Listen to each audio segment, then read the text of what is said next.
Тэгэхээр хэдий хэмжээний машин зорчих вэ? Зорчил таашаа үүсэж байна. Хот дээр бол одоо энэ манай сэлбийн тогтчлт хийж байгаа та яг адилхан юм. Нуурын эргийг ингэж тогтчлтын ажил хийж ирсэн л да. Тэгэхээр яагаад тэгэхээр тэр нуурын эрэг дээр явууны замын гүйлтийн замтай хөндлөн гарсан хоёр гүүрэн байгууламжтай тэгээ яг энэ сэлб дээр хийж байгаатай адилхан ингээ үерийн хамгаалтын одоо ингээд бетонын хийцэлтэй юугаар хийж байгаа байхгүй юу? Далан байдлаар бол хийгээ явж байгаа чи хот дотор урсж байгаа. Бриэс лек бриэс гэж байгаа. Тэгээ тэрний яг ингээд юм крик одоо нуур цөөрөм гэх юм уу да. Энийг бас ингээ хамгаалтыг хийжсэн.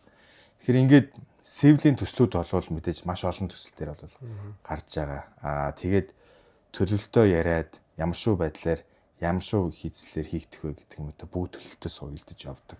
Тэгэхээр хэдий хэмжээний машин зорчих вэ? Зорчил таашаа үүсэж байна. За дээрэс нь мэдээж хотын ингээд яг ингээд төлөвлөлтөөр ингээд хийгдэх явахлаар мэдээж хот байгуулалтын стандартын газар гэж